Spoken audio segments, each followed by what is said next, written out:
அது வந்து கண்டிப்பா ஏற்றுக்கொள்ள முடியாது. பிரதானத்துவம் இந்த கூட்டத்துக்கு கூட்டப்பட்டது. ஏன் இவ்வளவு பெரிய ஒரு கன்ஃபியூஷன்? நான் ரொம்ப சிம்பிளான ஒரு கொஸ்டின். அவருக்கு வேற எந்த விதமான ரைட்ஸும் கிடையாது. வணக்கம், நேர்பட பேசு நிகழ்ச்சிக்கு வரவேற்கிறோம். பீகார் தேர்தலுக்கு பிறகு தமிழ்நாட்டிலும் எல்லா சக்திகளையும் ஒன்றிணைக்க பாஜக திட்டம் தீட்டியிருப்பதாக தகவல் வெளியாகியிருக்கிறது. இதுதான் இன்றைய நேர்பட பேசுவின் பேசுபொருள். ஏன் அதிமுக பாமக ஒருங்கிணைப்பு முக்கியம் என்று எண்ணுகிறது பாஜக, கணக்கு என்ன என்ற தலைப்பில் பேச இருக்கிறோம். மூத்த பத்திரிகையாளர் திரு தராசு ஷியாம் இணைந்திருக்கிறார். மூத்த பத்திரிகையாளர் திரு துக்ளக் ரமேஷ் பங்கேற்றிருக்கிறார். முன்னாள் நாடாளுமன்ற உறுப்பினர் திரு KC பழனிசாமி இணைந்திருக்கிறார். விரைவில் பத்திரிகையாளர் திரு கோட்டீஸ்வரன் இணைய இருக்கிறார். வணக்கம் விருந்தினர்கள் அனைவருக்கும். திரு ஷியாம், இப்போது இருக்கக்கூடிய நிலைமையில அதிமுக பாஜக கூட்டணியை மட்டும் வைத்துக்கொண்டு வெற்றி பெறுவது அவ்வளவு எளிதாக இருக்காது, பீகார் போன்ற வெற்றிக்கு இந்த கூட்டணி மட்டும் உதவாது என்ற முடிவுக்கு பாஜக வந்திருப்பதாக புரிந்து கொள்ளலாமா? புரிந்து கொள்ளலாம். அதாவது பொதுவாக தேர்தல் கூட்டணிகளை பொறுத்தவரையில் நேச்சுரல் அலையன்ஸ் இயற்கை கூட்டணி, ரெயின்போ அலையன்ஸ் வானவில் கூட்டணி, ராக்டாக் அலையன்ஸ் கதம்ப கூட்டணி, வெயில் அலையன்ஸ் அது பி டீம் சொல்றாங்களா முக்காடு கூட்டணி, இந்த 4 வகையா தாங்க நீங்க கூட்டணிகளை பிரிக்கலாம். மீண்டும் ஒரு ரெயின்போ அலையன்ஸுக்கு மீண்டும் ஒரு முறை சொல்லிடலாமா? நேச்சுரல் அலையன்ஸ் இயற்கை கூட்டணி அது எல்லாருக்குமே தெரியும். இன்றைய தேதிக்கு இந்தியாவிலேயே அது சாத்தியம் இல்லை. சரி. ரெயின்போ அலையன்ஸ்ங்கிறது வானவில் கூட்டணி, பல்வேறு கருத்துடைய கட்சிகளை ஒன்றாக இணைப்பது. இப்ப 67 அண்ணா காலத்து கூட்டணி, பல கூட்டணிகளை உதாரணம் சொல்ல முடியும். ஈவன் பீகார் மாடல் கூட்டணி கூட அப்படியான கூட்டணி தான். ராக்டாக் அலையன்ஸ் கதம்ப கூட்டணி, கடைசி நேரத்தில் சேர்க்கிறது. இப்ப பீகார் மாடலை கடைசி நேரத்தில் கொண்டு வந்தா அது ராக்டாக் அலையன்ஸாக இருக்கும், ரெயின்போ அலையன்ஸாக இருப்பதற்கான வாய்ப்பு குறைவு. வெயில் அலையன்ஸ் இருக்கு, முக்காடு போட்ட கூட்டணி, பி டீம் சொல்லுவாங்க. அதை எல்லாரும் பயன்படுத்துற வார்த்தை தான். இப்படி நீங்க பார்க்கும்போது மிக இயல்பாக பீகார் மாடல் முயற்சி என்பது அமித்ஷா எடுக்கத்தான் செய்வார். ஏன்னா அவங்களுக்கு ஒரு வெற்றி இருக்கு, எல்லாருக்கும் தெரிஞ்ச கணக்கு தான் அது. திமுகவுக்கு எதிரான எல்லா சக்திகளையும் ஒரே கொடைக்கு கீழே திரட்டுறது. பிராக்டிகலி திமுக கூட்டணிக்கு 40-45% வாக்கு இருந்தா எல்லா கட்சிகளையும் ஒன்றாக இணைப்பதன் மூலமாக அதிகமான ஓட்டு சதவீதத்தை பெற்று அதற்கேற்றவாறு சீட்டுகள் கிடைக்கும். இந்த கணக்கு தானே, இயல்பான கணக்கு தான். தமிழ்நாட்டில் உள்ள பிரச்சனை என்னன்னா, ஒன்று விஜய், இன்னொன்று திரு சீமான் அவர்கள். சீமான் அவர்களுக்கும் ஒரு புறூடு ஓட்டு சதவீதம் 8% இருக்கு. தொடர்ந்து களப்பணியாற்றிட்டு இருக்கிறவர். அவருக்கான அந்த களப்பணி தொண்டர்கள் அதிகமாக தான் இருக்காங்க, இளைஞர்கள் தான் அவங்களும். அவர் எந்த கூட்டணியிலையும் இடம்பெற மாட்டேன் என்று மிக தெளிவாக சொல்கிறார். எனவே ஏதோ ஒரு 6%-10% 10% ஓட்டை நீங்க ஒருங்கிணைக்கவே முடியாது. அதாவது திமுக கூட்டணி அதற்கான ஓட்டு, எதிர் கூட்டணியில 10% எப்பவுமே நீங்க மைனஸ் பண்ண வேண்டியதான். அப்புறம் விஜய் ஒயில்டு ஹார்ஸ், நமக்கு தெரியாது, ஒயில்டு கார்டு தான், கடைசி நேரத்தில் ஆட்டத்தில் சேர்க்கிற கதை. இது வரைக்கும் கூட்டணி இல்லைன்னு தான் அவர் சொல்றாரு. ஏன்னா பிஜேபியோட நாங்கள் கூட்டணி வைக்க முடியாது. தொடர்ந்து அவர் பேச்சை பார்க்கும்போது அதை நம்ம யூகிக்க முடியுது. அதிமுகவோட கூட்டணி வைக்க முடியாது. அப்போ 2 கட்சியோட கூட்டணி இல்லாமல் தனியாக நின்றால் எவ்வளவு சதவீத ஓட்டு கிடைக்கும்? ஆளுக்காளு வெவ்வேறு கணக்கு. 10%-15% 15% நீங்க வச்சுக்கிடலாம். அதாவது வெறும் திரைப்பிரபலத்துக்கு மட்டும். அது நேரடியா பிரசாந்த் கிஷோரோட அதை கம்பேர் பண்ண முடியாது. ஏன்னா 2 பேருக்கு இடையில 5-10 கூட நிச்சயமாக அதை விட 5-10 கூட தான் செய்யும். அதாவது அவர் அங்க 3% இங்க 10% வருவதற்கான வாய்ப்பு இருக்கு. அப்படின்னா இயல்பாகவே ஒரு 10-15% விஜய் பெற்றாலோ, 8-10% சீமான் பெற்றாலோ, ஒரு 20-22% ஓட்டு என்பது அந்த திமுகவுக்கு எதிராக ஒரு 60% ஓட்டு, 40 திமுக கூட்டணி வச்சா கூட இந்த 60% ஓட்டுல இந்த 20 போகத்தான் செய்யும். அதை நீங்க தவிர்க்கவே முடியாது. அப்ப அமித்ஷா அவர்கள் எல்லாரையும் ஒன்றாக இணைக்கணும்னா சீமானையும் ஒன்றாக இணைக்கணும், விஜயும் ஒன்றாக இணைக்கணும். அலையன்ஸ் டோரை ஓபன் பண்ணிடலாங்க, அதுல ஒன்றும் பெரிய கஷ்டம் இல்லை. ஆனா அந்த டோருக்கு பிறகு இருக்கிற ஜேர்னி இருக்கு பாத்தீங்களா, பயணம், பொதுவான சொப்பனத்தை பகிர்ந்து கொள்கிற பயணம், இது ரொம்ப மாறுபடுது. விஜய்க்கான பொது சொப்பனம் என்னன்னா அவர் முதலமைச்சர் வேட்பாளர், எடப்பாடி பழனிசாமிக்கான பொது சொப்பனம் என்னன்னா அவர் முதலமைச்சர் வேட்பாளர். இந்த இடத்த பெரிய அளவுக்கு அவங்க தியாகம் பண்ண தயாராக இருந்தால் மட்டும்தான் இது சாத்தியம். அப்படியான தியாகத்துக்கு இன்றைய தேதிக்கு விஜய் தயாராக இல்லைன்னு தான் நான் யூகிக்கிறேன். ஏன்னா அவருக்கு இது முதல் தேர்தல். எடப்பாடி பழனிசாமி அவர்கள் நிச்சயமா தயாரா இருக்க மாட்டாரு. இன்னொரு பீகார் மாடல்ல இன்னொரு பெரிய ப்ராப்ளம் என்ன அப்படின்னா, பிஜேபியும் சரி நிதிஷ்குமாரும் சரி ஆளுக்கு 101 சீட்னு அவங்க போட்டி போட்டாங்க. 2 பேருக்கு சம இடம் தான் முதல்ல தொகுதி பங்கீட்டுல. அப்படியான வாய்ப்பு இங்க இல்ல. அதிமுக குறைந்தபட்சம் ஒரு 140-150 இடங்கள்லயாவது அவங்க நின்று ஆகணும். அப்ப மீதி இடங்களை தான் அவங்க பிரிச்சு கொடுக்க முடியும். இன்றைக்கு கூட உங்கள் தொலைக்காட்சி செய்தி தான், நானும் தொலைபேசி பேட்டி கொடுத்தேன். பிரேமலதா அவர்கள் உதயகுமார் அவர்கள் சந்திப்பு, நிச்சயமா கூட்டணி பேச்சுவார்த்தை இருக்கும். 2 அரசியல்வாதி வெறுமனே துக்கம் விசாரிக்கிறதுக்காக மட்டும் சந்திச்சாங்க. இவ்வளவு நாள் கழிச்சுங்கிறத நம்ப முடியல. ஆனா டிமாண்ட் அதிகமாயிரும். அதாவது தேமுதிக அவங்களது பலத்தை விட அதிகமாக கேட்பார்கள். காங்கிரஸ் கட்சி எப்படி அதால் உண்ண முடியாத அளவுக்கு அதிகமான உணவு பண்டத்தை குவித்து வைத்ததால் பீகார்ல வீணா போச்சோ அதே கதை தான். அப்போ மோர் தென் சூ அப்படிம்பாங்கல்ல, நம்ம சூ பண்றதை விட அதிகமா பைட் பண்றோம். இது பெரிய கட்சிகளுக்கும் பொருந்தும், சிறிய கட்சிகளுக்கும் பொருந்தும். ஏன்னா ஆசை அதிகமான இடங்கள்ல போட்டி போடுறதா கட்சியை காப்பாற்றுங்கிற ஒரு அடிப்படையான பாதுகாப்பு உணர்வு. அப்போ நீங்க எத்தனை கட்சியை கூட்டணியில் சேர்த்தாலும் 234 தான் நீங்க பிரிக்கணும். 234 பிரிப்பதே அதுல சாத்தியப்படாது. அப்போ பிராக்டிகலா என்ன செய்யலாம் அப்படின்னா இதேதான், அதிமுக பிஜேபி இல்ல திரு சீமான், இது கூட நிக்க முடியும். திரு சீமான் திரு விஜய் அந்த 2 பார்ட்னரை உள்ள கொண்டு வர்றதும் சிரமம், உள்ள கொண்டு வந்தா பிரிக்கிறதும் சிரமம். அது 2 தான் இல்லைன்ட்டீங்க, எக்ஸ்க்ளூடிங் தானே. அது 2ம் இல்லாத ஒரு கூட்டணியை கட்டமைக்கிறதுக்கு தானே பாஜக முயற்சி பண்ணுதுன்னா, அப்ப நீங்க சொல்ற அந்த பிரிப்புலாம் எளிமையா நடந்துரும் தானே. இப்பவுமே அவங்க கிட்டத்தட்ட அப்படித்தானே இருக்காங்க. தேமுதிகவை தவிர அன்புமணி பாமக அது நேரடியாகவே பிஜேபி அணின்னு அவங்க வெளிப்படையாவே சொன்ன மாதிரி தான். அதிமுக பிஜேபி கூட்டணி அது இப்போ நல்ல ஜெல்லாகி கரெக்டா தான் ஓடிட்டு இருக்கு.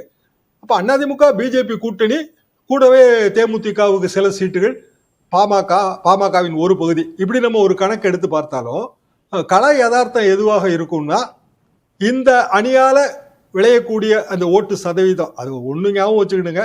அலையன்ஸ் வெறும் மேத்தமெட்டிக்ஸ் கிடையாது, கணக்கு கிடையாது, அது கெமிஸ்ட்ரி சேர்ந்தது, வேதியியல். கடைசி நேரம் அதனாலதான் நான் அந்த ரேக்டாக் அலையன்ஸை உதாரணமா சொன்னேன். கடைசி நேரத்தில் நீங்க எவ்வளவுதான் சேர்த்தாலும் ரசாயன சேர்க்கை ஒர்க் அவுட் ஆகலன்னு நீங்க களத்துல கீழே வேலை பார்க்கணும். இப்பவே சார்ல எஸ்ஐஆர்ல என்ன ப்ராப்ளம் பாருங்க. திமுக இருக்கு, அதிமுக இருக்கு.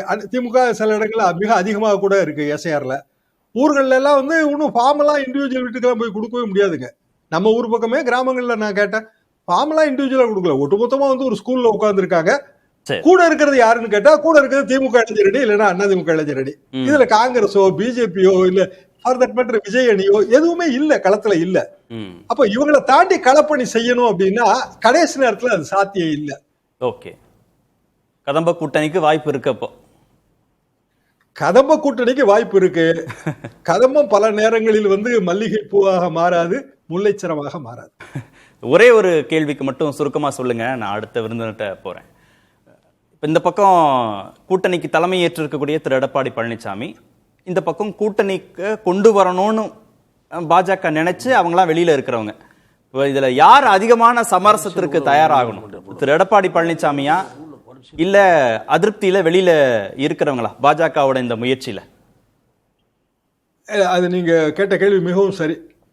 எடப்பாடி பழனிசாமி தான் ரொம்ப சமரசுக்கு தயாராக இருக்கணும். ஏன்னா அதிருப்தியில வெளியில இருக்கவங்க அதிமுகவோட இணையணுங்கிறத அவங்களோட எப்போதுமே ஒரே கோரிக்கையா இருக்கு. அவங்க அதிமுக விட்டு வெளியில வர அவங்க விரும்பல, அதான் உண்மை. அப்போ அவங்க சேர்க்கணுங்கிறதெல்லாம் ரொம்ப சரிதான். துக்ளக் ரமேஷ் எல்லாம் அதை ஒத்துக்குவாரு. அதிமுக ஒன்றுபட்ட அதிமுக இருக்கணுங்கிறதா பெரும்பாலான எம்ஜிஆர் பற்றாளர்களின் எண்ணமாக இருக்கும். எல்லாம் சரிதான். எடப்பாடி பழனிசாமி அவர்கள் இந்த தேர்தலில் கற்றுக்கொள்ளக்கூடிய பாடம் தான் அந்த ஒன்றிணைப்புக்கு உதவியாக இருக்கும். 2026 பிறகுதான் அது சாத்தியம் என்பது எனது பார்வை.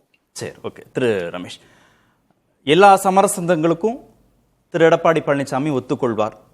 எத்தனை கூட்டணி தொகுதிகள், எந்தெந்த தொகுதிகள், கூட்டணி கட்சிகளுக்கு எந்தெந்த தொகுதிகள், எத்தனை இடங்கள், இப்படி பீகார் மாதிரி எல்லா விதமான சமரசங்களுக்கும் திரு நிதிஷ் ஒத்துக்கொண்டது மாதிரி இங்கேயும் கூட்டணி தலைமையாக இருக்கக்கூடிய திரு எடப்பாடி பழனிசாமி ஒத்துக்கொள்வார் அப்படின்ற நம்பிக்கை பாஜகவுக்கு இருந்தால் மட்டும்தான் இந்த முயற்சியை மேற்கொள்ள முடியும். அந்த நம்பிக்கை பாஜகவுக்கு இருக்கா? ஒன்னு ஒத்துக்கொள்வார், இல்ல ஒத்துக்க வச்சிடலாம் அப்படின்னு நம்புறாங்களா? இல்ல, பாரதிய ஜனதா கட்சியினுடைய பெருமுயற்சி, குறிப்பாக அகில இந்திய தலைமையினுடைய முயற்சி, இன்னும் குறிப்பாக சொல்ல வேண்டும் என்றால் மாண்புமிகு மத்திய உள்துறை அமைச்சருடைய முயற்சி இருந்தால் மட்டுமே மிக முக்கியமாக இரு கூறுகளாக பிளவுபட்டுள்ள பாட்டாளி மக்கள் கட்சியை அதிமுக அணிக்குள் கொண்டு வர முடியும். திரு எடப்பாடி பழனிசாமி அவர்கள் நினைத்தால் அது நடக்காது. பாட்டாளி மக்கள் கட்சியினுடைய தலையீட்டின் பேரில் தான் அந்த சமரசத்தை வெற்றிகரமாக முடிக்க முடியும் என்பது என்னுடைய பார்வை. கூட்டணி கட்சிகள் பாஜகவை நம்பி தான் உள்ள வரப்போறாங்க. அதிமுகவை சேர்ந்த ஓரிரு முன்னணி தலைவர்களே தனிப்பட்ட முறையில் உரையாடும் போது இந்த கூட்டணி வலிமைப்படுவதற்கான எல்லா விதமான நடவடிக்கைகளையும் பீகார் தேர்தலுக்கு பிறகு மாண்புமிகு உள்துறை அமைச்சர் எடுப்பார் என்று தனிப்பட்ட உரையாடல்களில் தெரிவிக்கிறார்கள். அதே கருத்தை தான் பாரதிய ஜனதா கட்சியினுடைய முக்கிய தலைவர்களும் கூறுகிறார்கள். திரு பைஜெயந்த் பாண்டா அவர்கள் அன்புமணி அவர்களோடு தொடர்பு கொண்டு பேசியிருக்கிறார். அடுத்தது டாக்டர் ராமதாஸ் அவர்களிடம் பேச வேண்டும். அந்த சமரசம் சுலபத்தில் முடியுமா என்பதில் எனக்கு சந்தேகம் இருக்கிறது. நான் பாட்டாளி மக்கள் கட்சியினுடைய 2 தரப்போடும் தொடர்பில் இருக்கக்கூடிய 1-2 நண்பர்களோடு பேசுகிற போது அவர்கள் கூறுகிற தகவல், சீனியர் டாக்டர் ராமதாஸ் அவர்களை தலைவராக ஏற்றுக்கொண்டால் மட்டுமே அவர் எந்த சமரசத்திற்கும் உடன்படுவார் என்று கூறுகிறார்கள். அன்புமணி அவர்கள் இதை ஏற்றுக்கொள்ள வேண்டும். கேண்டிடேட் அவர் டிசைட் பண்ணட்டும், but I will be the president of the party. அதில் அவர் கேட்டகாரிக்கலாக இருக்கிறாரு, கிளியராக இருக்கிறாரு என்று சொல்லுகிறார்கள். அவரிடம் மத்திய உள்துறை அமைச்சர் லெவலில் இருக்கிற ஒருவர் நேரடியாக போய்விட மாட்டார். அவரை கொண்டு வந்து விட முடியும், ஃபைனல் அரேஞ்ச்மெண்ட்டுக்கு நீங்கள் வந்தால் போதும் என்கிற லெவலுக்கு கிரவுண்ட் ஒர்க் பண்ண பிறகுதான் அவரை இறக்குவார்கள். எதற்காக சொல்கிறேன் என்றால் அந்த முயற்சி எடுக்கப்படும் என்று நான் பார்க்கிறேன். தேசிய முற்போக்கு திராவிடர் கழகத்தை பொறுத்தவரை நான் உறுதியாக சொல்வதற்கு இயலாது. அவர்கள் இப்போது 2 பக்கமும் அவர்களுக்கு அழைப்பு இருக்கிறது. 3வது பக்கம் தானாக அழைப்பு, அதாவது போனால் ஒரு தாராளமாக ஏற்றுக்கொள்வார்கள். 3வது பக்கம் என்று நான் சொல்வது தாவேகா. முதல் 2 டிராவிடியன் மேஜர்ஸ் இருக்கிறார்கள் அல்லவா, 2 இடங்களிலும் அவர்களுக்கு சீட் இருக்கிறது. அவர்களுக்கு யாரும் விட்டுறல. அவர்களுக்கான வாக்கு வங்கி, அவர்களுக்கான வாக்கு சதவீதம் இருக்குல்ல, அதை வலிமையை விட எப்படியாவது அவர்களை இழுக்க வேண்டும் என்ற எக்ஸ்பெக்டேஷன் இருக்கு பாருங்க, அது அதிகமாக இருக்கு. அவங்களுக்கு அந்த அளவு பலம் இருக்கான்னா எதை கேட்டால் நான் இல்லைன்னு தான் சொல்லுவேன். இன்னைக்கு ஏடிஎம்கே கூட்டணியை வலுப்படுத்த வேண்டிய தேவை இருக்கு. அதே போல விஜய் பக்கம் யாரும் போய்விடக்கூடாது என்கிற கவலை திமுகவை பீடித்துள்ளது. இப்போ எந்த அணியிலும் இல்லாத கட்சிகளாக யார் யார் இருக்காங்க? டாக்டர் ராமதாஸ், டாக்டர் அன்புமணி, புதிய தமிழகம் கிருஷ்ணசாமி, திருமதி பிரேமலதா, இவர்களெல்லாம் எந்த அணியிலும் இல்லை. இவர்களில் 2 பேர் 3 பேர் விஜய் பக்கம் போறாங்கன்னா திமுக கொஞ்சம் லேசா உதறல் எடுக்கும். ஏன்னா ஆல்ரெடி ஸ்டார்டிங்லேயே அவருக்கு 20 15 இந்த டிஃபரன்ஸ் தான் இருக்கு. இல்லை, எனக்கு இதில் என்ன ஒரு சந்தேகம்னா, இப்போ நீங்க சொன்ன இந்த பட்டியலிட்ட இந்த கட்சிகள் எல்லாம் அதிமுக பக்கம் போனாதானே திமுக கொஞ்சம் யோசிக்கணும், தாவேக பக்கம் போனா ஏன் யோசிக்கணும்? அது அவங்களுக்கு லாபம் தானே? இல்லை, நான் சொல்றேன், அதிமுக பக்கம் போனால் அந்த கூட்டணி மிக வலிமையான கூட்டணி ஆகிவிடும். அப்பதானே பயப்படும். அல்ல, அதுதான் நான் சொல்றேன். அது நடக்கிறதா என்கிற கவலை திமுகவுக்கு, அதுவும் நடந்து விடக்கூடாது. அதனாலதான் நான் சொல்றேன், மட்டும்தான் நடந்துடக்கூடாது. இல்ல, அது தேமுதிகவுக்கு ஏன் இழுக்கணும்னு தாவேக கூட யார் போனா என்ன, 20ங்கிறது 22 23 தானே? இல்ல, அப்படி சொல்லிவிட முடியாது. நீங்க ஒரு பக்கம் வின்னபிலிட்டி குறைவு என்று கருத்து பதிந்து விடுகிறது என்று வைத்துக் கொள்ளுங்கள். வின்னபிலிட்டி குறைவு, ஏற்கனவே அவரை ஒரு மாற்று சக்தியாக பார்க்கிறார்கள்.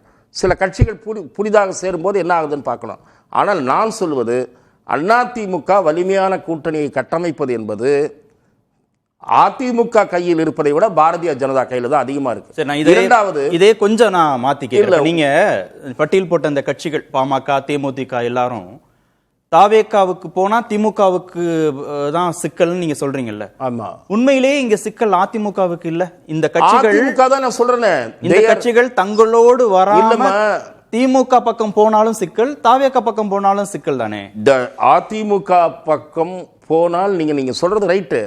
டெஸ்பரேட் அதிமுக இந்த கட்சிகளை இழுக்க வேண்டிய கூடுதல் அவங்களுக்கு தான் கூடுதல் கட்டாயத்தில் இருக்கிறது. அதனாலதான் திரு ஷியாம் அவர்கள் சொன்னாரு, இறங்கித்தான் போயாக வேண்டும் திரு எடப்பாடி பழனிசாமி. இறங்காம இருக்கவே முடியாது. உங்களுக்கு விஜய் இறங்கி வரணும்ன்ற அவசியம் இல்ல. திமுக கூட இன்னைக்கு பாத்தீங்கன்னா இறங்கிதான் போயாகணும். In spite of a defeat in Congress in Bihar, Congress மேல ஒரு சந்தேக பார்வை இருந்துகிட்டே இருக்கு. ஏன்னா உள்ளுக்குள்ள சில பேர் ஒரு தவிப்புல இருக்காங்க. நம்ம ஒரு ஆல்டர்னேட்டிவா ஏன் விஜயை பார்க்கக்கூடாது? அதுவும் பிரபலமான சிலர், காங்கிரஸ் கட்சியை சேர்ந்த பிரபலமான சிலர் விஜய் பக்கம் பார்வையை திருப்பியிருக்காங்க. அவர்கள் மேலிடத்தில் பிரஷர் போடுறாங்க. ஆனால் பீகாரை அவங்க ஒரு கவலைக்குரிய விஷயமா பார்த்து ரிஸ்க் எடுக்க வேணாம்னு நினைக்க போறாங்களா? ஆனது ஆயிப்போச்சு, ரிஸ்க் எடுப்போம்னு நினைப்பாங்களா? அப்படி எடுத்தாங்கன்னா இன்னும் டேஞ்சர் டிஎம்கேக்கு. DMK is also not in a comfortable position. சும்மா அப்படி காட்டுறாங்க. இருக்கிற கட்சியை காப்பாற்றுறது மட்டும் இல்லை, 1-2 பேரை கூப்பிட வேண்டிய நிலைமையில திமுகவும் இருக்கு. அதனால தான் சொல்றேன், அதிமுக ஸ்ட்ரென்த் ஆகக்கூடாது, ஒரு பக்கம் விஜய் ஆகக்கூடாது, இந்த பதட்டம் திமுகவுக்கு இருக்கு. ஆனால் திரு ஷியாம் அவர்கள் சொல்றதுல ஒன்னே ஒண்ணு நான் சொல்லிடுறேன். திரு ஓபிஎஸ்ஸையோ செங்கோட்டையனையோ கூட பாரதிய ஜனதா உள்ள கொண்டு வந்துட முடியும். பிரிந்து கிடக்கும் சக்திகள் ஒன்று சேர வேண்டும் என்று சொல்லக்கூடிய மரியாதைக்குரிய என்னுடைய நண்பர் கேசிபி போன்றவர்கள், அவர்களெல்லாம் இன்னும் யார் யார் இருக்காங்க வெளியில், அவங்களெல்லாம் பார்த்து இது பண்ண முடியும். திரு டிடிவி தினகரன் அவருடைய ஸ்டாண்டில் ஸ்டபனாக இருப்பார்னு தான் எனக்கு தோணுது. திரு TTV Dhinakaran in my opinion and not also opinion மட்டுமல்ல, in my information highly placed sources, அவர் டிவிகேயோட ஆல்ரெடி டச்சில் இருக்கார், கனெக்டில் இருக்கார். பாஜக நினைச்சாலும் என்டிஏக்குள்ள வரமாட்டாரா? இல்லை, அவர் தான் வெளிப்படையாக சொல்லுகிறாரு, எடப்பாடி பழனிசாமி என்கிற நபர் இருக்கும் வரை, அங்கே தலைமை பொறுப்பில் இருக்கும் வரை எங்களுக்கு அது ஒத்து வராது என்று அவர் சொல்றாரு. கிட்டத்தட்ட ஓபிஎஸ் அந்த மூல இருந்தார், இப்போ கொஞ்சம் ரிவர்ஸ் வர்றாரு OPS Sengottaiyan. They're waiting for BJP, அவங்களுடைய இன்டர்வென்ஷன். செங்கோட்டையன் என்ன யார் பிஜேபியினுடைய பின்னணியில தான் அவர் வந்து முயற்சிகள் எடுத்தார், அதாவது அந்த குரலை தொடர்ந்தார். சரி, ஆனால் உள்ளுக்குள் ஆதரவளிப்பதாக கூறியவர்கள் கடைசி நேரத்தில் பின்வாங்கினார்கள். செங்கோட்டையனோடு சேர்ந்து நிற்பதாக கூறியவர்கள் பின்வாங்கினார்கள். ஆகவே பிஜேபி வந்து என்ன மாதிரி முயற்சி இருக்கும்? ரெண்டாவது, சமூக ரீதியான முயற்சிகளையும் பிஜேபி மேற்கொள்ளும், ஆல்ரெடி தொடங்கிருச்சு. ஓகே, என்ன பெர்செப்ஷனை கொண்டு வந்துரும்னா, திரு எடப்பாடி பழனிசாமி நினைச்சார்னா ஒரு வலுவான பெரிய மெகா கூட்டணி எல்லாம் கட்டமைச்சிட முடியாது, பாஜக மனசு வச்சாதான் அந்த பாரதிய ஜனதாவுடைய ஒரு பெர்செப்ஷன் வந்துராதா? பாரதிய ஜனதாவும் முழுமூச்சோடு இறங்க வேண்டும். ஏன்னா இன்னொன்னு, அவங்க வந்து ஆல்ரெடி கிரவுண்ட்ல ஒர்க் பண்ணிட்டு இருக்காங்க. திருமாவளவனை தவிர இதர தலித் அமைப்புகளை பாரதிய ஜனதா நிச்சயம் தன் பக்கம் இழுக்கும், அது அவர்களுடைய நோக்கம். நீங்க திருமாவளவனை வந்து, அதாவது அந்த ஓட்டு இருக்கிறதுனாலே திமுக அப்படியே தூக்கி கொடுத்துரும் கிடையாது. ஆல்ரெடி விஜய்னாலையும் தலித் ஓட்டு போகுது, கிறிஸ்தவர்கள் ஓட்டு போகுது. ஒரு முக்கியமான விஷயம் சொல்ல வேண்டும், திராவிட முன்னேற்ற கழகம் சமூக நீதி பேசுகிற இயக்கம் முதல் முறையாக அந்த கட்சியினுடைய வரலாற்றிலே கிடையாது, மாவட்டமா கிறிஸ்துமஸ் விழா நடத்துவாங்களா? விஜயை பார்த்து பயந்து போயிருக்காங்க. மாவட்டமா கிறிஸ்துமஸ் விழா நடத்திட்டு இருக்காங்க. இப்போ போய் சிறுபான்மை மக்கள் வாக்குகள் போயிடும். அதுதான். அப்படி நீங்க எத்தனை கிறிஸ்துமஸ் விழா நடத்தினாலும் அவருக்கு ஒரு சைசபிள் ஓட்டு, அந்த கிறிஸ்டியன் ஓட்டு டெஃபினட்டா he will yield. Okay, Thiru KCP, பாஜக இருக்க பயம் ஏன்? திரு எடப்பாடி பழனிசாமிக்கு ஒரு பெரிய மெகா கூட்டணியை கட்டமைச்சு கொடுக்கிற முழு பொறுப்பையும் பாஜக எடுத்துக்கொள்ளும் போது இந்த கூட்டணி விரிவடைவது வலுவடைவது அப்படிங்கிறது குறித்த எந்த விதமான தயக்கமும் அச்சமும் திரு எடப்பாடி பழனிசாமிக்கு தேவையில்லை அப்படின்னு தான் புரிஞ்சுக்க வேண்டியதா இருக்கு. அத எந்த அளவுக்கு பாஜகவினுடைய முயற்சிக்கு திரு எடப்பாடி பழனிசாமி ஒத்துழைப்பார் என்பதுதான் இப்ப வந்து கேள்விக்குறி.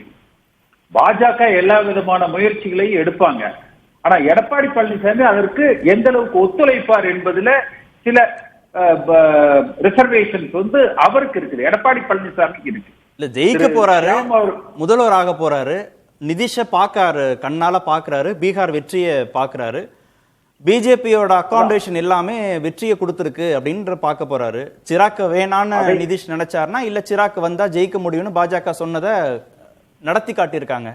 அதுல இவருக்கு ரிசர்வேஷன்ஸ் இருக்கிறதுனால பின்னடைவு இவருக்கு தானே, எடப்பாடி பழனிசாமிக்கு தானே? இல்ல, நிச்சயமா அந்த பீகாரினுடைய தாக்கத்தை எடப்பாடி பழனிசாமி உணர்ந்ததுனாலதான் இன்றைக்கு திரு வாசன் அவர்கள் எடப்பாடி பழனிசாமி அவர்களை சந்திச்சு பேசி இருக்கிறாரு. திரு உதயகுமார் அவர்கள் பிரேமலதா விஜயகாந்த் அவர்களை வந்து சந்திச்சு பேசி இருக்கிறார். அந்த தாக்கம், பீகாரினுடைய தாக்கம் திரு எடப்பாடி பழனிசாமி அவர்களிடத்துல இருக்கு. ஆனா இதுல இருக்கிற பிரச்சனை என்னன்னா, திரு ஷியாம் சார் சொன்னாரு பாருங்க, விஜய் நிச்சயமா இந்த கூட்டணிக்குள்ள வரமாட்டார், அதை விட்டுறலாம். சீமான் இந்த கூட்டணிக்குள்ள வரமாட்டார், இதை விட்டுறலாம். ஆனா ஷியாம் சார் சொன்ன மாதிரி அவங்க 2 பேரும் சேர்ந்து 22% போகக்கூடாது. விஜய நீங்க 10% கன்ஃபைன் பண்ணணும், சீமான 5% கன்ஃபைன் பண்ணணும். 2 பேரும் சேர்ந்த 15% நின்னாலே மிச்சம் இருக்கிற 85%, அதாவது போலிங் ஆகிற ஓட்டுல நான் சொல்றேன், ஏற்கனவே ப்ரூவன் ட்ராக் ரெக்கார்டு திமுகவுக்கு 45% வரைக்கும் இருக்கு. அப்ப மிச்சம் எல்லாம் ஒன்னா சேர்ந்தாலும் கூட அந்த 40%தான் வரும். அதுக்கு மேல அந்த கெமிஸ்ட்ரி வந்து ஒர்க் அவுட் ஆகணும். அந்த கெமிஸ்ட்ரி ஒர்க் அவுட் ஆகுறதுன்னா நம்ம பீகார் மாடலையே நீங்க எடுத்தீங்கன்னா நிதிஷ்குமாருக்கு இருந்த பல அட்வான்டேஜ் இன்னைக்கு திமுக இருக்கு. ஏன்னா அவங்க இன்னைக்கு ஆட்சியில் இருக்கிறாங்க. ஒரு வெல்ஃபேர் ஸ்கீம்ஸ் ஆகட்டும், இல்ல இந்த SIR ஒரு பக்கம் அவர்கள் எதிர்த்தாலும் கூட அந்த களப்பணியை அரசாங்கத்தை கையில வச்சுக்கிட்டு அவங்க செய்யற பணிகள் நிறைய இருக்கு. ஆனா அது எதிராக அவர்களுக்கு இருப்பது என்ன சொல்லலாம்? பீகார்ல சொன்ன மாதிரி குடும்ப ஆட்சி சொல்லலாம், சட்டம் ஒழுங்கு மிக மோசமா இருக்கு என்பதை வந்து சொல்லலாம். அவ்வளவுதான் இருக்கு. அடுத்து திமுகவுக்கு ஒரு அட்வான்டேஜ் வந்து நீங்க பீகார்ல நிதிஷ் ஆளுங்கட்சியா ப்ரூவ் பண்ணிக்கிட்டே வந்தாரு 20 வருஷமா. திரு ஸ்டாலின் அவர்களும் இங்க திமுகவும் 2016க்கு அப்புறமா தன்னோடு இருக்கிற கூட்டணிய ஒரு வெற்றி கூட்டணியாகவே ப்ரூவ் பண்ணிட்டு வந்திருக்காரு. ஒரு அக்செப்டபிள் அலையன்ஸ் வந்து அவங்க லீட் பண்ணிக்கிட்டு இருக்கிறாங்க. அப்ப இந்த இடத்துல எடப்பாடி பழனிசாமி என்ன செய்யணும்னா, திரு ரமேஷ் அவர்கள் சொன்ன மாதிரி நீங்க வெறுமனே கூட்டணிக்குள்ள கொண்டு வந்துட்டால் போறோம் என்டிஏக்குள்ள என்பது மட்டும் பத்தாது. அதாவது எடப்பாடி பழனிசாமி தனக்கு என்ன தேவை என்பதை பார்க்க கூடாது, வாக்களிக்கிற மக்கள் என்ன எதிர்பார்க்கிறார்கள், அதிமுக கட்சிக்காரங்க என்ன எதிர்பார்க்கிறாங்க. அதாவது புரட்சி தலைவர் எம்ஜிஆருடைய கட்சிக்கு, ஜெயலலிதா அம்மாவுடைய கட்சிக்கு எடப்பாடி பழனிசாமி இன்றைக்கு தலைவராக இருக்கிறார் என்று நினைக்கணுமே ஒழிய, எடப்பாடி பழனிசாமிக்கு என்று இந்த கட்சி என்று அவர் கட்சியை நோக்கி போனால் ஆட்சி என்பது கனவாயிடும். அடுத்து அடுத்து போறதுக்கு முன்னாடி என்னன்னா, என்ன இப்போ நீங்க சொன்னதனுடைய சாராம்சம் வந்து ஒருங்கிணைந்த அதிமுக, உங்களை OPS இந்த மாதிரி விலகி நிற்கக்கூடிய சக்திகள் எல்லாரையும் உள்ள கொண்டு வரணும்னு அதிமுக தொண்டர்கள் நினைக்கிறாங்க. அதை ஏத்துக்கணும். கரெக்ட் தானே? குறைஞ்சபட்சம் நானு OPS செங்கோட்டையன். தினகரன் பொறுத்த வரைக்கும் நான் ரமேஷ் அவர்கள் சொன்னதுல எனக்கு மாறுபட்ட கருத்து உண்டு. ஏன்னா இதே தினகரன் RK நகர்ல தேர்தல் நடந்த பொழுது என் உயிர் உள்ளவரை பாஜகவோடு நான் கூட்டணி சேர மாட்டேன் சொன்னவர் இதே தினகரன். அதனால வந்து இந்த அதிமுக பாஜக கூட்டணி அமைந்த உடனே கூட நாங்க இருந்த NDA கூட்டணிக்கு அதிமுக வந்திருக்குது, அவர்கள் அழைத்தால் நான் பிரச்சாரம் செய்வேன் என்றுதான் தினகரன் வந்து சொன்னார். மறைமுகமாக நடந்த சில பேச்சுவார்த்தைகள் அல்லது திரு உதயகுமார் அவர்களது சில பேச்சுக்கள்ல ஏற்பட்ட விரிசல்களா கூட இருக்கலாம், அது தெரியல. அதனால அது இப்ப சமீப காலத்துலதான் அவர் வந்து ஒரு மாறுபட்ட ஸ்டாண்ட் எடுக்கிறாரு. நிச்சயமா பாஜக மேல ஏற்பட்ட ஒவ்வாமை தினகரனுக்கு வேற, திரு எடப்பாடி பழனிசாமி மேல ஏற்பட்ட ஒவ்வாமை தினகரனுக்கு வேற. ரெண்டு ஒவ்வாமையும் ஒண்ணு கிடையாது. இத அவர் துரோகம்ங்கிறார். பாஜக துரோகம் பண்ணிடுச்சுன்னு எங்கேயும் சொல்லல அவர். அது கசப்பு தான், மனக்கசப்பு தான், அது சரியாயிடுச்சு. ஆனா எடப்பாடி பழனிசாமி துரோகம் பண்ணிட்டாருன்னு அவர் சொல்றாரு. இல்ல நிச்சயமாங்க. அதாவது சசிகலா அவர்கள் குடும்பம் அதிமுக தொண்டர்களுக்கு செய்ததை விட எடப்பாடி பழனிசாமி அவர்களுக்கு பெரிதாக இன்னும் தவறு செய்து விடல என்பது என்னுடைய பார்வை. அதனால இந்த கூட்டணிக்குள்ள அவர்களை கொண்டு வர்றதுல பெரிய சிரமம் இருக்காது. அதாவது அம்மா மக்கள் முன்னேற்ற கழகத்தை NDAக்குள்ள அவங்க கொண்டு வந்துடலாம். அதுல வந்து பெரிய சிரமம் இருப்பதாக நான் வந்து பார்க்கல. சிரமம் எங்கன்னா OPSஓ செங்கோட்டையனோ நானோ மற்றவர்களோ நீங்க போய் பாஜக சிம்பல்ல நில்லுங்க, NDA கூட்டணியில இருங்கன்னா அதிமுக தொண்டர்கள் ஏற்றுக்கொள்ள மாட்டாங்க, மக்கள் ஏற்றுக்கொள்ள மாட்டாங்க. அந்த பப்ளிக் பர்செப்ஷன் என்பது அந்த எம்ஜிஆர் கால அதிமுக, ஜெயலலிதா அவர்கள் தலைவர் வழிநடத்திய அந்த அதிமுக இருக்கணும். ஒரே ஒரு கேள்வி சார், இந்த இடத்துல ஒரு கேள்வி. இப்ப நீங்களோ செங்கோட்டையனோ OPSஓ தாமரை சின்னத்துல நிக்கிறதுக்கு ஒத்துக்க மாட்டீங்கன்னா, நீங்க 3 பேரும் ரெட்டலை சின்னத்துல நிக்கிறதுக்கு திரு எடப்பாடி பழனிசாமி ஒத்துக்க மாட்டார்ல? இல்ல, நான் சொல்றதுக்கு ஒத்துக்க வேண்டாம். நான் முதலமைச்சர் ஆகணுங்கிற எனக்கு ஆசை இல்ல, எடப்பாடி பழனிசாமிக்கு அந்த ஆசை இல்லைன்னா அவர் ஒத்துக்க வேண்டாம். முதலமைச்சர் ஆகணுங்கிற அதுதான் நான் ஆரம்பத்திலேயே உங்களுக்கு சொன்னேன். கட்சி அதாவது வீரியம் பெருசா காரியம் பெருசான்னு கொங்கு பகுதியில எல்லாம் ஒரு பேச்சு உண்டு. எடப்பாடி பழனிசாமிக்கு இது புரியும். வீரியம் பெரிதா காரியம் பெரிதா? நீங்க வைக்கிற நிர்பந்தங்கள் அழுத்தங்களுக்கு திரு எடப்பாடி பழனிசாமி செவிசாய்க்கணும். பாஜக தொகுதி எண்ணிக்கை வேண்டிய தொகுதிகள் அப்படின்னு அவங்க வைக்கிற அழுத்தங்கள் நிர்பந்தங்களுக்கு அவர் செவிசாய்க்கணும். அதுக்கப்புறம் வரக்கூடிய ஓபிஎஸ் புகழேந்தி போன்றவர்கள்லாம் வைக்கக்கூடிய அழுத்தங்கள் நிர்பந்தங்களுக்கு செவிசாய்க்கணும். கூட்டணி கட்சிகளுக்கு அவர் செவிசாய்க்கணும்னா அப்ப அவருடைய பொசிஷன் என்ன? இந்த கூட்டணியில திரு எடப்பாடி பழனிசாமியுடைய பொசிஷன் என்ன சார்? ஒண்ணுமே இல்ல சார். அதாவது அவர்தான் முதலமைச்சர், அதுல யாருக்கும் மாற்று கருத்து கிடையாது. எடப்பாடி பழனிசாமியை முதலமைச்சராக ஏற்றுக்கொண்டு எடப்பாடி பழனிசாமியை பொதுச் செயலராக ஏற்றுக்கொள்ளுகிறவர்கள் கட்சியில் இணையலாம்.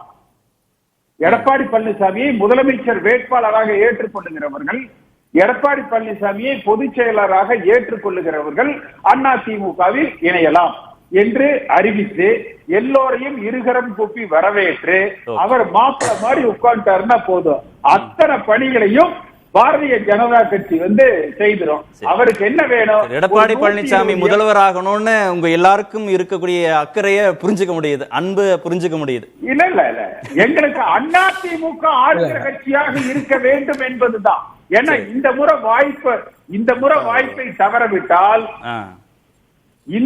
வாய்ப்பை தவறவிட்டால் பாஜக தமிழகத்துல வளர்ந்து விடுவார்கள், விஜய் தமிழகத்துல வளர்ந்து விடுவார். ஓகே, நான் ஒரே ஒரு கேள்வி ஷியாம் சார் சுருக்கமா நான் கோட்டீஸ்வரன் போறேன். ஷியாம் சார், நீங்க சொல்லிடுற அதையும் சேர்த்து கேட்டுருங்க அவர்கிட்ட. அதாவது அந்த கம்யூனல் ஈக்குவேஷன் பாத்தீங்கன்னா எடப்பாடி பழனிசாமிக்கு எதிராகத்தான் இருக்குது தமிழ்நாட்டுல.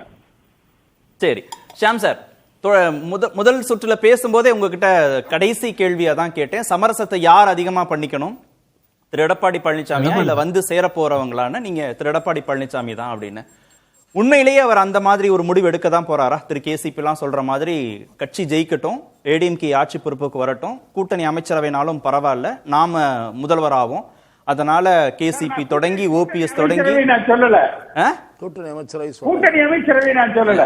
அது உங்க டிமாண்ட் இல்ல சார், பாஜக டிமாண்ட். எல்லாத்தையும் தனித்தனியா சொல்ல நேரம் இல்லைங்கிறதுனால சொல்றேன். இப்படி எல்லா சமரசங்களையும் செய்து கொண்டு பொசிஷனுக்கு வந்தா போதும், சிஎம்ங்கிற பொசிஷனுக்கு வந்தா போதுங்கிற அந்த நிலைப்பாடை தான் எடுக்க போறாரா? இல்ல கட்சி இந்த முறை இருந்தா போதும், இவ்வளவு சமரசங்களுக்கு அழுத்தங்களுக்கு செவி சாய்த்தால் தொலைநோக்கு பார்வையில கட்சி நம்ம கிட்ட இருக்காது, பலவீனப்படும் அப்படின்ற இடத்துக்கு அவர் நகர வாய்ப்பு இருக்கா? அப்பேற்பட்ட அல்டிமேட் சமரசத்துக்கு எடப்பாடி பழனிசாமி தயார்னா மாப்பிள்ள அவர் தான், சட்டம் அமித்ஷா சட்டை, அதுக்கு அவர் தயாரா இருக்கணும். அப்படியான சட்டையை அவர் அமித்ஷா சட்டையை போட்டுக்க தயாரா இருந்தா காரியம் வீரியம் எல்லாம் கிடையாது, தைரியம் தான் வேணும். அதிமுக கட்சியில தொகுதி பங்கீடு பண்ணி கொடுக்கறதுக்கு பாரதிய ஜனதா வரும். சரி, அங்க தொகுதி பங்கீடு ரொம்ப எளிதா பண்ணாங்க, 101 பிரிச்சு போயிட்டாங்க. இங்க எப்பவுமே மேஜர் பார்ட்னர் தான் பண்ணுவாங்க. பாரதிய ஜனதா இவருக்கு அவருக்கு பிரிச்சு கொடுக்க முடியாதுல்ல. நிதிஷ் இல்ல, எடப்பாடி பழனிசாமி நிதிஷ் இல்லங்க அப்படின்றாரு. நிதிஷோட பாஜக பண்ணிக்கிட்ட சமரசங்கள் வேற, இங்க வேறன்றாரு. ஏனென்றால் நிதிஷ் கிட்டத்தட்ட 20 வருஷம் தொடர்ந்து ஆட்சியில் இருக்காரு. இங்க அது இல்ல. உண்மையிலே திமுகவுக்கான அட்வான்டேஜ் அதுல ஜாஸ்தி. ஆட்சி கட்சி இப்போ பொங்கலுக்கு 5000 ரூபாய் கொடுக்க போறாங்க. அப்போ சொல்லிட்டாங்களா அவங்கள்ட்ட? என்ன பண்ணுவீங்க? அது தெரியுங்க. அதுக்கு எஸ்ஐஆருக்கு நிக்கிற கியூல நிக்கிற நம்ம ஊருக்காரங்கிட்ட கேட்டா 5000 ரூபாய்க்கு சீட் எழுதிட்டு இருக்காங்கன்றாங்க. செவிகளை கிராமத்து பக்கம் திருப்புங்கள், பல ரகசியம் நமக்கு தானே தெரியும். கேசிபி சார் கை உயர்த்துறீங்க. இல்ல நிச்சயமா நீங்க சட்ட அமித்ஷா சட்டம் கூட இல்ல, அதிமுக சட்டையா இருங்க. எடப்பாடி சட்டை போடாதீங்க, எம்ஜிஆர் சட்டை போடுங்க, ஜெயலலிதா அம்மா சட்டை போடுங்க. மாப்பிள எடப்பாடி தான், ஆனா சட்டை அதிமுக சட்டை, எம்ஜிஆர் பயன்படுத்திய சட்டை, ஜெயலலிதா அம்மா பயன்படுத்திய சட்டை. இதை நீங்க அதிமுகவை பலப்படுத்தினீங்கனாலே விஜய் பலகீனம் ஆயிடுவார். விஜய் எங்க பலப்படுவாரு? விஜய்க்கு பேசும் பொருளானதுக்கு ரெண்டே காரணம். எடப்பாடி பழனிசாமி விஜயோட கூட்டணி வைக்கிறார்னா விஜய் புகழ் பெறுகிறார், அல்லது எடப்பாடி பழனிசாமியை எதிர்க்கிறவர்கள் விஜயோடு அணி சேருகிறார்கள் என்ற நிலை வருகிற பொழுது விஜய் பலம் பெறுகிறார். திரு ரமேஷ் கேட்ட கேள்விதான் நீங்க அதை சொல்றீங்க. சரி, நான் வரேன், அடுத்ததுல வரேன். திரு கோட்டீஸ்வரன், எந்த சமரசத்திற்கும் தயாராக இருந்து அதிமுகவை ஆட்சி பொறுப்பு கொண்டு வரணும், முதல்வராகணும், அதுதான் அவருடைய பிரியாரிட்டியா இருக்கணும், அதுதான் முதன்மை நோக்கமாக இருக்கணும். அப்ப பாஜக சொல்வதையெல்லாம் கேட்க வேண்டிய ஒரு இடத்திற்கு திரு எடப்பாடி பழனிசாமி தள்ளப்படுகிறார். நல்ல பார்வை தான். பட் இங்கே என்ன பிரச்சனைனா, தமிழகத்தில் பாரதிய ஜனதா கட்சி சொல்கிறது எல்லாத்தையும் நீங்கள் அப்படி கேட்டிங்கன்னா மக்கள் ஓட்டு போட மாட்டாங்க. பாரதிய ஜனதா கட்சி பீகாரோட தமிழகத்தை ஒரு சில விஷயத்தில் ஒப்பிடவே முடியாது. காரணம் என்னென்னா, பீகாரில் வந்து பாரதிய ஜனதா கட்சிக்கு 74 சட்டமன்ற உறுப்பினர்கள் முன்னாடி இருந்தாங்க. இப்போ 89 சட்டமன்ற உறுப்பினர். அவங்க சொந்தமாகவே வந்து 20 விழுக்காடு வாக்குகள் போன தேர்தலில் வச்சுருந்ததை இப்போ அந்த பர்சன்டேஜை அவங்க ஏற்றிருக்காங்க. ஜனதாதள் அங்கே 15% வாக்குகள் வைத்து அவங்கள ஏற்றிருக்காங்க. அப்போ அந்த 2 கட்சிகள் சேர்த்தாமே அங்கே 40%. இங்கே நீங்கள் பாரதிய ஜனதா கட்சியும் அதிமுகவும் சேர்த்தீங்கன்னா 40% வராது. அப்படி இருக்கும்போது 38 சொல்லலாம். அண்ணாமலை சொன்னாரு, அதுக்கு அது அமித்ஷாவும் சொன்னாரு. அதற்கு 2024 லோக்சபாவில் கிடைச்சது 0. இங்கே ஒரு அதாவது அண்ணன் சொன்ன மாதிரி, ஷாமண்ணன் சொன்ன மாதிரி, சம்டைம்ஸ் அது மேக்ஸ் ஒண்டி கிடையாது, அது கெமிஸ்ட்ரியாக ஒர்க் அவுட் ஆகணும். நீங்கள் 2 பேரும் சேர்ந்து நின்றுட்டு ஒரு 5 சட்டமன்ற உறுப்பினர் பாராளுமன்ற உறுப்பினர் ஜெயிச்சுட்டு நீங்கள் இந்த கருத்தை சொல்கிறீங்கன்னா அது கரெக்டாக இருக்கும். மற்றபடி அது வந்து பாரதிய ஜனதா கட்சிக்கு இங்கே வந்து 5லேருந்து 10% தான் வாக்கு இருக்கும். மிகைப்படுத்தி பார்த்தா 10, குறைந்தபட்சம் அவங்க 5 ப்ரூவ் பண்ணாங்க. அதை தாண்டியெல்லாம் அந்த கட்சி வளர்ற 4 சட்டமன்ற உறுப்பினர்கள் வச்சிருக்கிற ஒரு கட்சி தமிழகத்தில் வந்து யார் யாரோட கூட்டணி, யாருக்கு எவ்வளோ சீட்டுன்னு அவங்க பஞ்சாயத்து பண்ணாங்கன்னா அது மக்கள் வந்து என்ன பார்ப்பாங்கன்னா பாஜக வர்சஸ் திமுகன்னு பார்ப்பாங்க. அப்படி ஒருவேளை மக்கள் பார்க்க ஆரம்பிச்சிட்டாங்கன்னா அதிமுக கூட்டணி தோத்துரும். இங்கே அதிமுக வர்சஸ் திமுக கலன் இருக்கிற வரலாம் தான் தேர்தல் டைட்டா இருக்கும். அப்ப அதிமுக தலைமையில் இருக்கிற ஒரு கூட்டணி வந்தாதான் அது வந்து திமுகவை எதிர்த்து செயல்பட முடியும். ஒன்று. ரெண்டாவது, ஷாம் சார் சொன்ன மாதிரி அதிமுக அதிகமான வாக்கு இடத்துல நிற்கணும். நீங்கள் கூட்டின்னு போயிட்டு பாஜகவுக்கு ஒரு 50 சீட்டு இல்லை இன்னொரு கட்சிக்கு ஒரு 40 சீட்டு 30 சீட்டு நீங்கள் கொடுத்துட்டீங்கன்னா கிட்டத்தட்ட தோக்கிறதுக்கு சமம். சின்னம் வேட்பாளர்னு வரும்போது ரெட்டலைக்கும் உதயசூரியனுக்கும் தான் அங்கே கரெக்டாக இருக்கும். உதயசூரியன் நிற்கிதுன்னா நிறைய இடத்துல ரெட்டலை நின்னாதான் அந்த ஹீட்டை தாங்கும். இப்போ கேசிபி சார் வந்துட்டு அழகாக சொன்னார், தாமரையில் சீட்டு கொடுத்தா வேணாவாம். அதே சீட்டு தானே, ஏன் வேணாம்? ஏன்னா தாமரைக்கு எவ்வளோ ஓட்டு விழுன்றது தெரியும். இன்னொன்று கேசிபி சார் உண்மையை, அதாவது அவர் சொல்றாரு, அவர் அதிமுக காரங்கிறதுனால சொல்லியிருப்பார். இல்ல அதிமுக காரர் தான். அவர் எம்ஜிஆர் காலத்துல இருந்து அரசியல பாக்குறாரு. ரெட்டலைக்கு என்ன மவுசு, தாமரைக்கு என்ன மவுசுன்றது அண்ணனுக்கு தெரியும். தாமரையில் அவருக்கு இன்னொரு நீங்க கூட்டணியில் போயிட்டு 10 சீட்டு கொடுங்க அப்படின்னு சொல்லிட்டு தாமரையில் கொடுத்தா அண்ணா வேணான்னு வர, எனக்கு 2 சீட்டு ஆனால் ரெட்டலையில் கொடுங்கன்னு தான் கேட்பார். ஓபிஎஸ் அவர்களும் அதை தான் கேட்பார். பலாப்பழத்தில் போய் நின்று என்ன ஆச்சு, அதே ரெட்டலையில் நின்று தான் ஜெயிக்கிறாருல அவர். அப்போ ரெட்டலைன்றது வந்து ஒரு இன்ஜின். அந்த வண்டியில் யார் உட்காந்து ஓட்டினாலும் அது ஓரளவு ஓடும். யார் அதை இயக்குறாங்கன்றதான் முக்கியம். நீங்கள் தாமரையை வச்சு இங்கே தமிழகத்தில் வந்து மோடி வருவார், அமித்ஷா வருவார், வியூகம் அமைப்பார் நீங்கள் நினச்சிங்கன்னா தமிழகத்தில் அது நடந்தது கிடையாது. மோடி அவர்கள் வேணுமா அப்படின்ன போதே இங்கே ஓட்டு போடல. இது மோடிக்கு உண்டான தேர்தலே அல்ல. ஃபர்ஸ்ட் நல்லா புரிஞ்சுக்கணும். இந்த தேர்தல் வந்து சட்டமன்றத்தில் யார் வர போறா, யார் முதலமைச்சராக வரணுன்றதான் தேர்தல். பாஜக கிட்ட எதிர்பார்க்கிற உதவி என்னன்னா வியூகமோ தாமரையோலாம் கிடையாது, தேர்தல் ஆணையத்தோட அனுகூலன். அதாவது நாளைக்கு பாட்டாளி மக்கள் கட்சியில் பிரச்சனை வருது அப்படின்னா ராம்தாஸ் வந்து ஒருத்தர் நிலைப்பாடு எடுக்கிறாரு, பெரியவர் வேற நிலைப்பாடு எடுக்கிறாரு, அன்புமணி அப்படின்னா அப்போ யாருக்கு மாம்பழம் போகணும்? இது ஒரு எடுத்துக்காட்டு. ரெண்டாவது, அமலாக்கத்துறையோட உதவி. அதிமுக பாரதிய ஜனதா கிட்ட எதிர்பார்க்கறது அவங்களோட சூட்சமோ அவங்களோட வியூவெல்லாம் இல்லை. அமலாக்கத்துறை ரைடு, ஐடி ரைடு, அதுக்கப்புறம் திமுகவில் இருக்கக்கூடிய ஒரு சில அமைச்சர்களை வந்து தேர்தல் வேலை செய்ய விடாமல் தடுக்கிறது, தேர்தல் ஆணையத்தோட உதவி, இதெல்லாம் தான் அவங்க எதிர்பார்க்குறாங்க. மற்றபடி அமித்ஷா வந்தாருன்னா இவரை சேர்த்துருவார். இப்போ பிரேமலதா விஜயகாந்த் அவர்கள்கிட்ட இப்போ நயினார் நாகேந்திரன் அவர்களையோ இல்லை அண்ணாமலை அவர்களையோ போய் நீங்கள் உட்கார வச்சு பேசினீங்கன்னா ஆல்ரெடி அவங்க வந்து அவங்க சக்திக்கு மீறி தான் சீட்டு கேட்பாங்க. அவங்களோட தன்மை எப்படி. நீங்கள் பிஜேபியிலலாம் உட்கார வச்சிங்கன்னா அவங்க என்ன பண்ணுவாங்க, போகிற போக்கில் வாய்க்கு வந்த நம்பரை கேட்பாங்க. பாட்டாளி மக்கள் கட்சியும் அப்படி தான். ஒரு டஃப் நெகோஷியேட்டர் தேவை. போன வாரம் பிஜேபிக்கே வந்து பாட்டாளி மக்கள் கட்சிக்கும் டஃப்பாக தான் கொடுத்தாங்க. ஆனால் ஷாம் சார் சொன்ன ஒரு விஷயம் ரொம்ப முக்கியமானது. விஜய் அவர்களும் சீமான் அவர்களும் சேர்ந்து அதிகமான ஓட்டுகள் பிரித்தாங்க. அதிகமான ஓட்டுகள், அது 22 விழுக்காடு வைக்கிறார். அந்த 22 விழுக்காடுக்கே அவங்க போனாங்கன்னா ஒருவேளை 8% வச்சுக்கோங்களேன் சீமான் அவர்களுக்கு, விஜய் அவர்களுக்கு ஒரு 14 அப்படின்னு வச்சா அந்த 20 வந்துச்சு, 22 போயிடுச்சுனாவே சிக்கல். அதிமுக திமுகவை பொறுத்தவரைலாம் ஆட்சியில் இருக்காங்க. இப்போ பொங்கலுக்கு வந்து ஒரு பரிசு கொடுக்குறாங்க, இல்லை ஏதோ பணம் போடுறாங்க அக்கௌண்ட்டில், இல்லை திடீர்னு மக்கள் மேலே ஒரு இது வந்தது அப்படின்னா அது ஒரு பேசப்படலாம். இன்னொன்று, நிதிஷ்குமாருக்கு இருந்த அட்வான்டேஜ் திமுகக்கு கிடையாது. சட்ட ஒழுங்கு பிரச்சனை பீகாரில் ரொம்ப மோசமாக இருந்த பீகாரில் இப்போ இம்ப்ரூவ் ஆயிருக்கு. தமிழகத்தில் சட்ட ஒழுங்கு பிரச்சனை இருக்கு. ஊடகங்கள் அதை பற்றி நிறைய நம்ம பேசுறது கிடையாது. அதை பற்றி விவாதம் பண்ணுறது, நம்ம அரசியல் பேசுகிறோம். அதிமுகவை பற்றி பேசுகிறோம், பிஜேபி பற்றி பேசுகிறோம், திமுக பற்றி பேசுகிறோம். மக்கள் பிரச்சனைகள் வந்து இருக்கு, போராட்டங்கள் வந்து அடிக்கடி நடந்துகிட்டு இருக்கு. ஆனால் அது பேசு பொருளாக இல்லாதனால தெரியல. ஒன்று. இரண்டாவது வந்து அங்கே வந்து பெண்களோட அந்த வாக்குகளை வந்து நிதிஷ் வந்து பெற்றிருக்காரு. எப்படின்னா இந்த சாராய ஒழிப்பு மூலமாவும் பெண்களுக்கு சுய உதவி. இங்க என்ன பிரச்சனைனா விஜய் வந்து அந்த இடத்துல வந்துட்டு பெண்கள் ஓட்டை அவர் கவர்றார். அதுவும் குறிப்பா இளம் பெண்கள் ஓட்டை வந்து எடுக்கிறார்.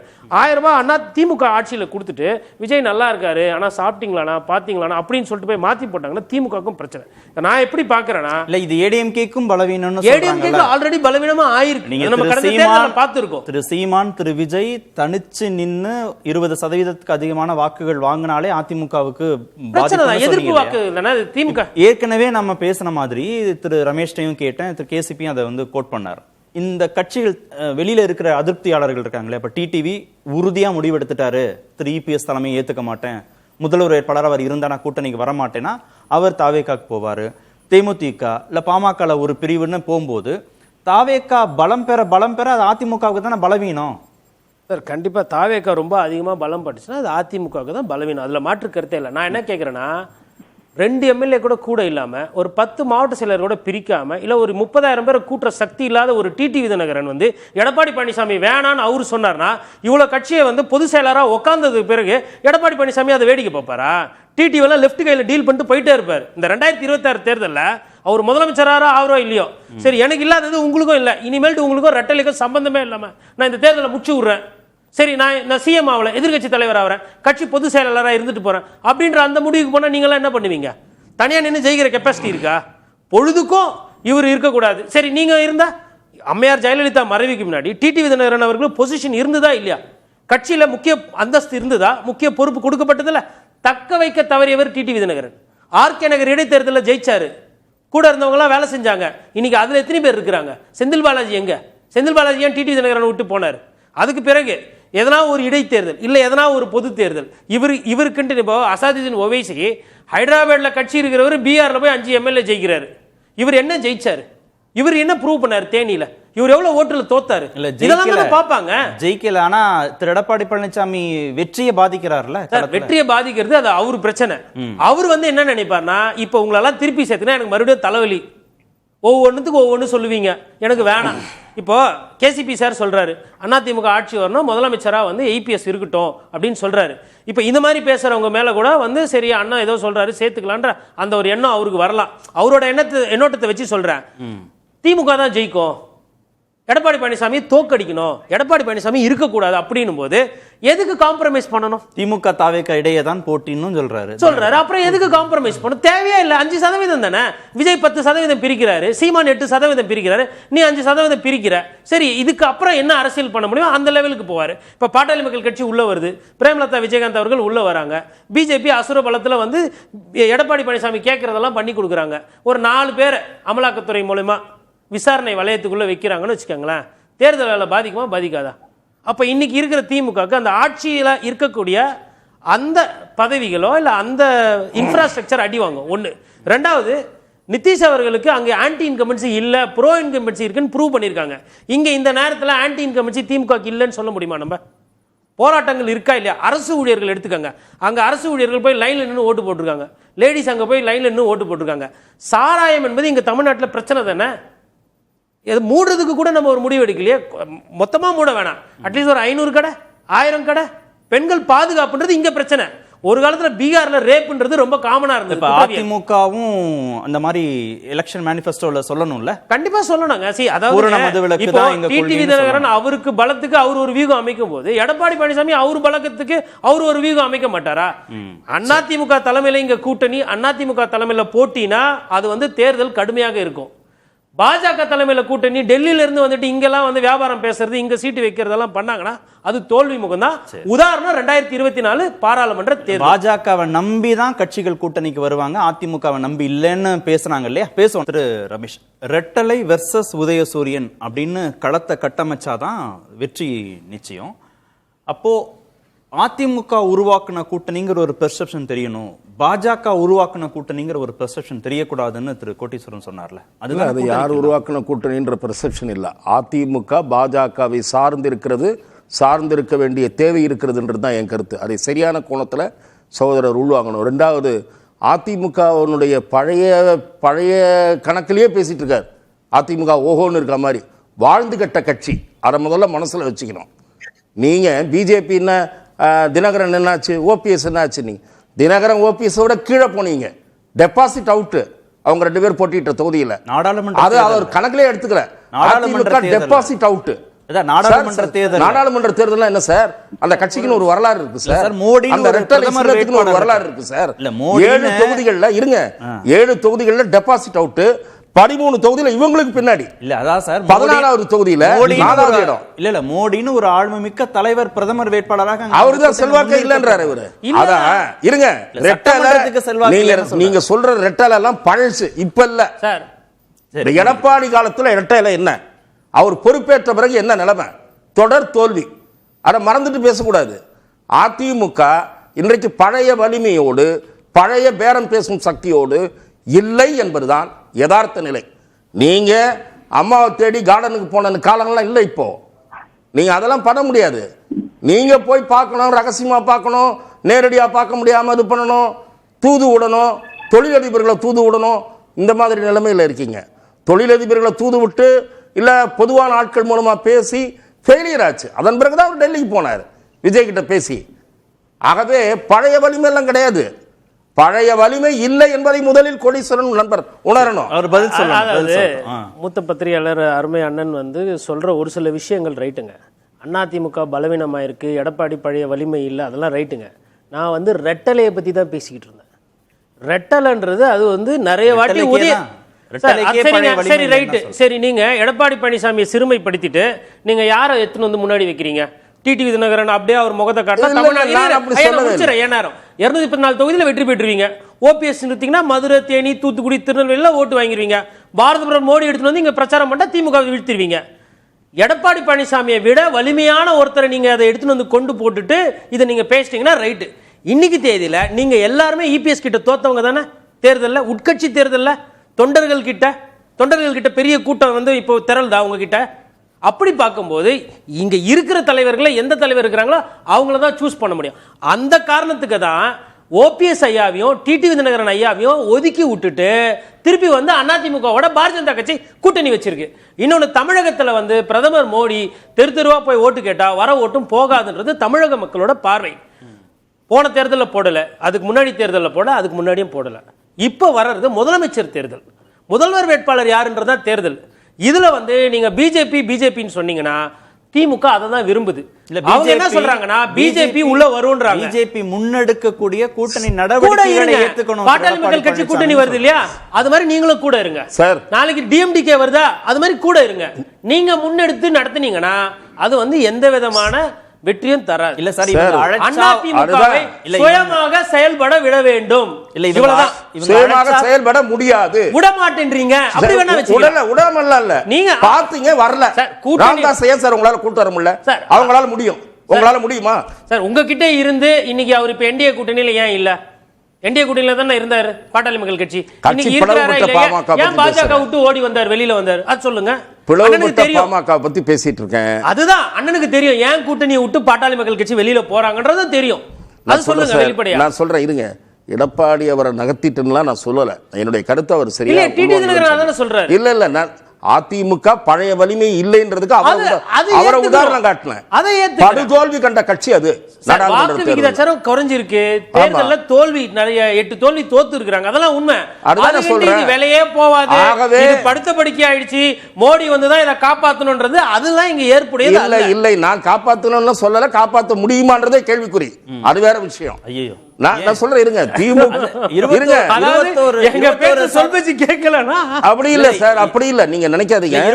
இருங்க, திராவிட முன்னேற்ற கழக அரசுக்கு இருங்க, திராவிட முன்னேற்ற கழக அரசுக்கு தொழிலாளர் பிரச்சனையிலிருந்து வெவ்வேறு பிரச்சனை எல்லாம் இவர் நண்பர் சொன்னதெல்லாம் நானும் பேசிட்டு இருக்கேன் வெளியில.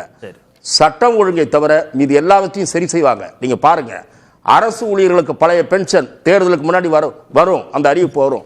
அதே மாதிரி ஷாம் சார் சொன்னது நான் சொல்லான்னு இருந்தேன். பொங்கலுக்கு 5000 ரூபாய் கொடுக்க போறாங்க. நிதிஷ்குமார் 10,000 ரூபாய் கணக்கில் போட்டார். அது பெரிய அளவில் கை கொடுத்ததுன்றது தான் இன்றைக்கு பல விமர்சகர்களுடைய பார்வை. அண்டாவது அவர் ஜாதியை மட்டுமே நம்பினார். யாரு? தேஜஸ்வி யாதவ் முஸ்லீம் காம்பினேஷன் அப்படியே தூக்கி விட்டுருன்னு நினைச்சாரு. ஆனா அங்க வெவ்வேறு கம்யூனிட்டியை அரவணைச்சு ஒரு அலையன்ஸ் அவங்க ஃபார்ம் பண்ண ஜேடியூல அகாமடேட் பண்ணாங்க. பஸ்வான் அகாமடேட் பண்ண மாதிரி வேற 1-2 பேரையும் அகாமடேட் பண்ணாங்க. அந்த கணக்குகள்லாம் பண்ணுவாங்க. இதெல்லாம் பண்ணி ஒரு வலிமையான கூட்டணி கட்டமைச்சா களம் மாறும். இல்லைன்னா ஈக்குவலி ஏடிஎம்கேக்கு ஈக்குவலா டிவிகே இருக்கும் களத்துல. வாய்ப்பே கிடையாது, இருக்கு வாய்ப்பே கிடையாது. இததான் கேசிபியும் சொன்னாரு. கை உயர்த்திட்டு இருந்தீங்க கேசிபி, சுருக்கமா. அதாவது அதிமுக ஜெயலலிதா அம்மா இருக்கையிலேயே 96ல ஜெயலலிதா அவர்களே தோத்தாங்க. 2 சட்டமன்ற உறுப்பினர்கள் தான் சேர்த்துட்டாங்க. ஏன்னா எங்களுக்கு எல்லாம் கஷ்டமா இருக்குது. அதிமுக ஒன்று வாழ்ந்து கெட்ட கட்சி எல்லாம் இல்ல, உள்ளுக்குள்ள சில சிரமங்களை நீங்க சந்திச்சுட்டு இருக்குது. இதே சிரமங்களை 96ல சந்திச்சது. அன்றைக்கு போட்டி அதிமுகன்னு ஒண்ணு உருவாச்சு, தனி பொதுக்குழு நடந்தது, நிறைய ராஜ்யசபா எம்பிஸ் எம்எல்ஏஸ் தேர்தல் ஆணையம், இன்றைக்கு நடக்கிற எல்லா பிரச்சனைகளும் அன்றைக்கும் நடந்தது. ஆனா கடைசியில ஜெயலலிதா அம்மா எல்லோரையும் விட்டு கொடுத்து கட்சியில சேர்த்து அது எம்ஜிஆர் கட்சிக்கு நான் தலைமை தாங்குகிறேன், அது என்னுடைய கட்சியாக அவர்கள் உருவாக்கல, அவங்க கட்சியாக, அது காலப்போக்கில் தான் வந்தது. அது போல தினகரன் இந்த கூட்டணிக்குள்ள வரலாம், வரவேற்கலாம். வரல, அவர் முரண்டு பிடிச்சுக்கிட்டு போனார்னா அது பத்தி பிரச்சனையே இல்லை.